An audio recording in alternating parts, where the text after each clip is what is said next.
जिस तरह से नागा साधु सन्यासी बनाए जाते हैं, उसी तरह से महिला सन्यासियों को भी अखाड़े के दौरान ही महाकुंभ में बनाया जाता है।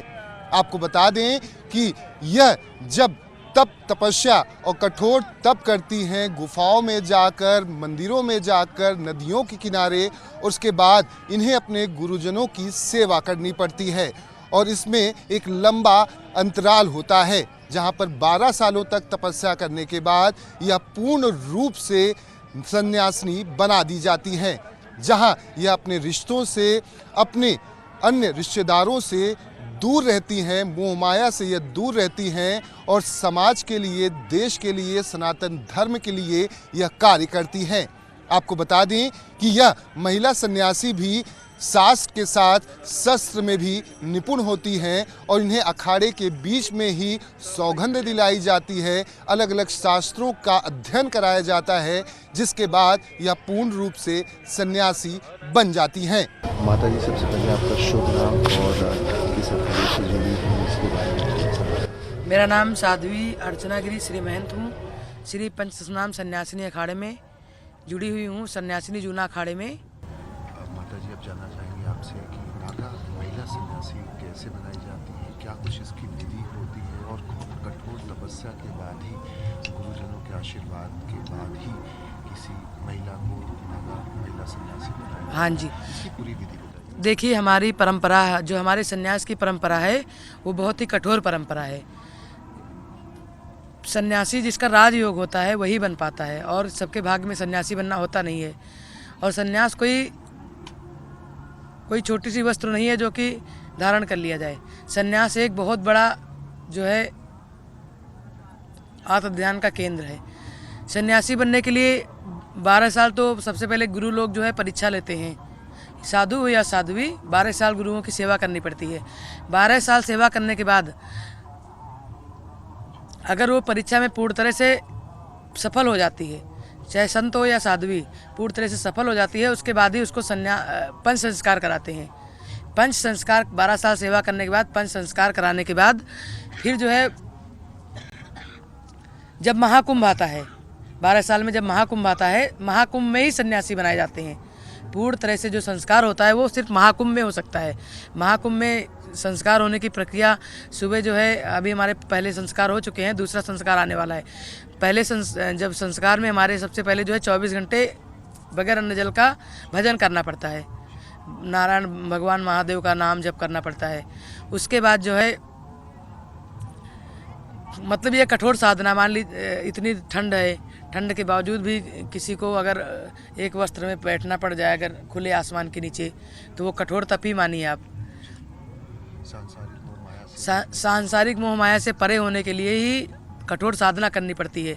आपने आज तक जो भी आपके द्वारा गलती किया, कुछ हुआ या आपने कुछ भी ऐसा किया, उसके लिए आपको भगवान महादेव से प्रार्थना कर करके जो है माफ़ी मांगना है, उनका भजन करना है। भजन करने के बाद धर्म ध्वजा पे भजन करते हैं, गंगा जी में जाते हैं, पिंडदान करते हैं अपना। पूर्ण तरह से पिंडदान विधि विधान से आचारगढ़ कराते हैं। पिंडदान होने के बाद उनका पंच संस्कार होता है। पंच संस्कार 16 तरह का संस्कार होता है, जिसको सन्यास परंपरा में साध्वी बनाने के लिए पूरा जो है पंच संस्कार कराते हैं। संस्कार कराने के बाद घाट पर जो है स्नान और ध्यान करके फिर एक जो है दंड कमंडल देते हैं। दंड कमंडल लेकर 24 घंटा फिर दंड कमंडल लेकर के हाथ में भजन करना पड़ता है। गंगा जी में जो प्रक्रिया होती है, वो प्रक्रिया करने के बाद यहाँ पर फिर लेके आते हैं, फिर तनी के पास आते हैं। तनी पे आने के बाद जो है, तनी पर जब आते हैं उसके बाद जो है फिर जो है रात्र में हमारे आचार्य जी आते हैं, जो हमारे आचार्य ब्राह्मण श्री अवधेरानंद गिरी महाराज हैं परम पूज्य, वो आते हैं और फिर पुरुष हो या स्त्री सभी को जो है वो प्लेस मंत्र देते हैं। प्लेस मंत्र देने के बाद उनको जो है सन्यास के बारे में बताते हैं कि सन्यास क्या होता है।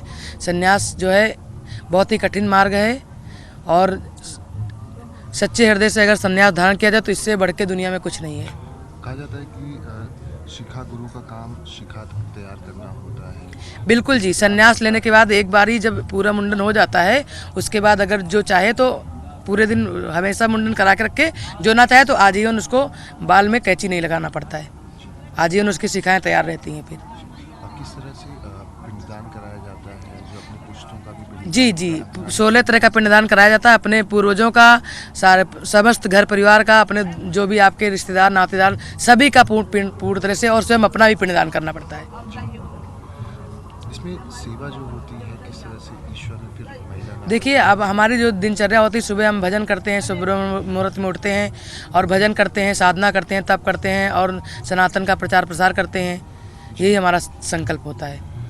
इसमें कहा जाता है कि 3 मीटर लंबे कपड़े पहनने के लिए दिया जाता है। हाँ जी, हाँ जी। इसके बारे में विस्तार सुनाएं। 3 मीटर गेरुआ वस्त्र, वो सफ़ेद वस्त्र होता है जो 3 मीटर का, उसी से संस्कार होता है उसको। हमारे जैसे आपके वहाँ कफन पहनते ना, उसी तरह का हमारा कफन पहन के दूसरा जन्म मिलता है जब संन्यास दीक्षा होती है तो। और पंचगुरु किस तरह से? पंचगुरु, एक भगवा गुरु होता है, एक चोटी गुरु। जो चोटी गुरु होता है वो मेन होता है, रुद्राक्ष चोटी गुरु मेन होता है, और जो पंचगुरु होते हैं वो सब पंच बनाए जाते हैं, हमारे पंचगुरु होते हैं।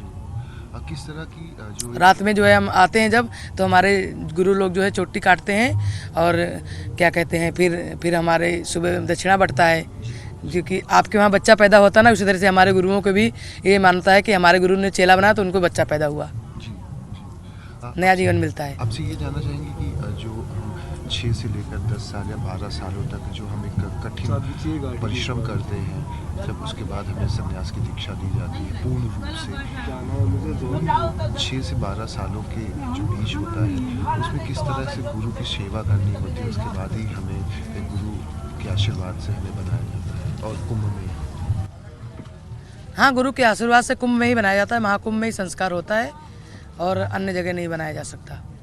आपको बता दें कि इस महाकुंभ में अब तक 100 से ज़्यादा महिला सन्यासियों ने सन्यास धारण कर लिया है, जिसमें ना सिर्फ देश की बल्कि विदेशी महिला भी शामिल हैं। चाहे वो फ्रांस की बात की जाए या फिर ऑस्ट्रेलिया की बात की जाए या फिर नेपाल की बात की जाए, अलग अलग देशों से तमाम जो सन्यासिनी हैं वो महाकुंभ में पहुंची हुई हैं, और गुरुजनों के आशीर्वाद से और उनके दिशा निर्देश पर ही इन्हें पंच तत्व में विलीन होने के बाद जिस तरह से पिंडदान किया जाता है, उसके बाद इन्हें सन्यासिनी का दर्जा प्राप्त होता है। कैमरामैन दीपक के साथ दीपक दुबे, न्यूज़ 24 प्रयागराज।